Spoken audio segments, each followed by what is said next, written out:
Our grandma is from here, so Dave arranged for us to join this geriatric Polish tour with you fine people. Today we're talking about A Real Pain, a comedy drama directed by Jesse Eisenberg. Starring Kieran Culkin, Jesse Eisenberg, Will Sharpe, and Jennifer Grey. A Real Pain tells the story of two Jewish cousins that go on a heritage tour to Poland to celebrate their recently deceased Grandma Dory. What we find out on this tour with Culkin's Benji and Eisenberg's David is that within their familial history and trauma lies a deeply moving conversation on what it means to love someone, warts and all. Before we go any further, I'll drop a spoiler warning here, so now's your time to pause the video, go watch A Real Pain, and then come back and let me tell you how to feel about it. A Real Pain opens with our two leads, David and Benji, meeting at the airport to leave for Poland. Immediately, we are introduced to their dueling personalities. David is organized, neurotic, and obsessive, while Benji is aloof, charming, and naturally at ease. Eisenberg's choices of camera positioning and scene framing are key here, as we can see that David is very aware of himself, of Benji, and how both of them are perceived in their worlds, together and separate. Kieran Culkin's Benji feels immediately familiar. Everyone knows a Benji in their life, and this makes the character even more engaging as an audience member. Benji is pure, unbottled emotion, willing to let whatever thoughts he feels be belched out into existence. In the margins, we see David not cower, but succumb to the powerful presence of his cousin. They feel so close in moments, but it's clear that David feels so separate from him in a way, or ways, that their distance brings him much pain in his everyday life, both mental and physical. David is the more well-to-do of the pair, as his basically brother Benji is framed quickly as a stoner who sleeps on his mother's couch, which is mostly true. Their interchanges and dialogue back and forth reminded me so much of relationships that I have with friends in my life, especially as I get older. As by the end of this thing, you feel that you could really just hang out with these guys for a while. A Real Pain 2, anyone? Framing their relationship within a tour that features monuments of the Holocaust and Jewish history adds a rich subtext to the film, that the offspring of tragedy and pain can still hold space for levity and laughs. One of the best scenes of the movie is when the group takes photos at a war monument, role-playing as medics or soldiers in World War II. It's heartfelt, but there's a darkness looming there as well. Will Sharpe's British tour guide James and other members of their group made the trip feel realized. One of the only qualms I had with the movie is I wish I could have spent more time with those characters, such as Eloge or Marcia. And while tour guide James does share one of the best scenes of the movie with Benji, those other characters were just as rich to explore. That's more a feature than a flaw, as ultimately this movie is about our two brothers, but these characters do help to further define them. Another subtle but important technique I noticed were David and Benji's costuming.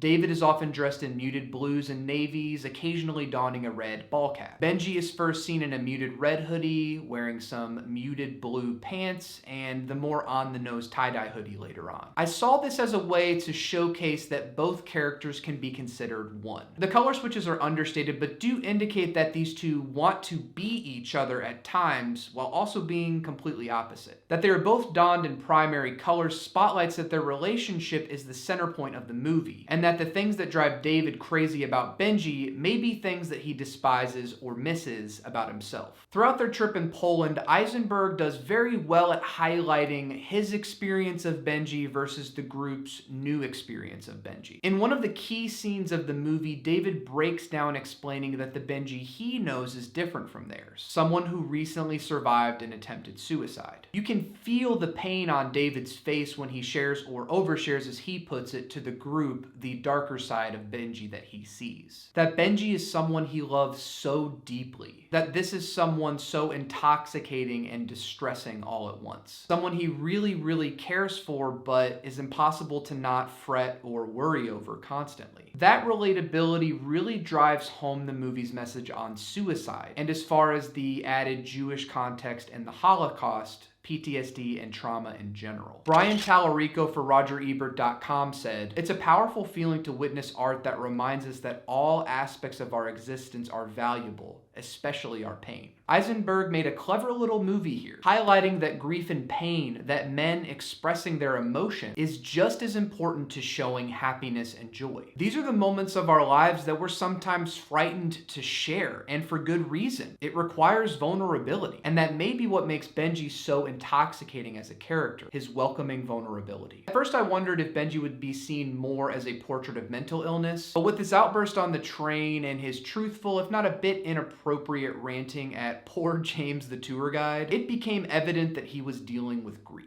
He loved their grandma Dory, described as her BFF. Culkin does such masterful work in weaving the delicate, endearing character of Benji, as even when there are moments where we want to cringe at his behavior, placing us in David's perspective, we also see, along with David, that Benji is often correct in his emotional snaps. What works so well about the movie is Eisenberg never chooses to linger too long on the pain, as the real pain of the movie, and even in our real world, is ever present and effervescent. One might worry going into this that if you have any familiarity with Culkin's Roman Roy from HBO's Succession, that it'll flavor your experience of his Benji. At first I couldn't shake that, but other than some similar cadences, Culkin disappears into this role completely. He pulls the puppet strings of the audience, as every single scene he is in full command of the camera lens. As he and David dip in and out of the train without their tickets, or stow up to the rooftop to smoke a joint, Culkin portrays Benji as ruthlessly chaotic,